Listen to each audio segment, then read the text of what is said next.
P.T. Logan's 5 Minutes of Terror. Twisted, troubling tales to send a chill up your spine.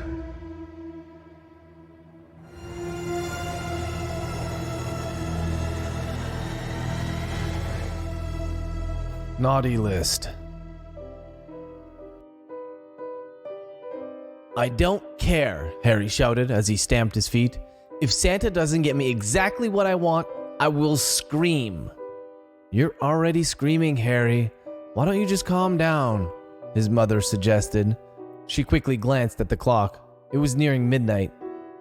You better get to bed, because if you're not asleep when Santa gets here, you're not going to get anything at all.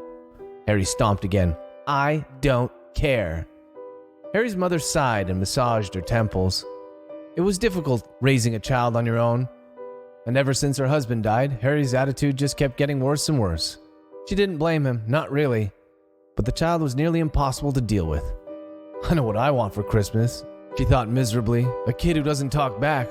One who behaves and, is this too much to ask? A boy who says something nice for once. Listen, Harry, you asked for a lot for Christmas.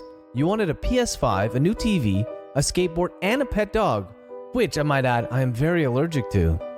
Harry scowled. So, that's your problem. Harry's mother could feel anger rising inside of her, but she forced it back down. Well, Harry, are you on the naughty list or the nice list this year, do you think? Nice. If I get what I want. Harry's mother nearly laughed out loud. Harry's picture was literally beside the word naughty in the dictionary. If you say so. I do say so, and if Santa doesn't deliver, well, I might do even more than scream. There was a sinister look in the boy's eyes that Harry's mother didn't care for. Okay. Harry, please, it's time for bed. Harry smirked and finally gave up. It was tiring being so angry all the time. He stomped all the way up to his room, and his mother followed. Once there, she told him to brush his teeth, which he predictably declined to do, and then he got into bed. She kissed him on the forehead and said goodnight. I love you, Harry. Yeah, and if I get everything I asked for, maybe I'll love you too. With a heavy sigh, Harry's mother went to her room and lay down on the bed for a moment. She'd intended to go back downstairs, maybe watch something on TV, but she fell asleep almost immediately. It was tiring work looking after a boy like Harry. Very tiring work indeed. Sometime in the middle of the night, Harry's mother awoke to the sound of footsteps. Harry? She whispered, but they weren't coming from her son's room. Instead, they seemed to be coming from the roof.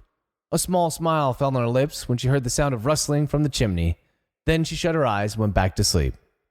In the morning, Harry's mother hurried downstairs. She didn't bother calling out to the boy because she knew he'd already be up tearing into his gifts, if he hadn't opened them all already. But when she made it to the family room, she didn't see Harry. What was perhaps even more startling, given her son's expected wrath, she didn't see a PS5, a TV, a skateboard, or a dog. All she saw was a single, large red sack beside the tree. Harry? She asked. Harry? There was a muffled reply, and Harry's mother instinctively looked toward the stairs. Harry?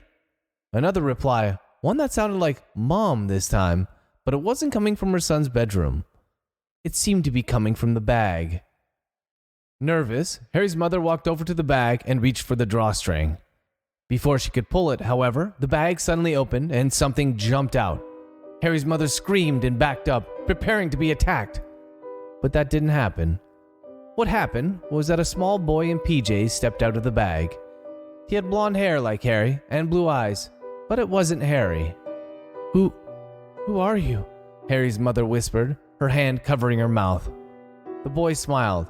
Harry, Mom. My name's Harry. Harry's mother gasped. You're not my Harry? The boy's smile grew. I sure am. And boy, don't you look pretty this fine morning, Mom. P.T. Logan's 5 Minutes of Terror. Twisted, troubling tales to send a chill up your spine.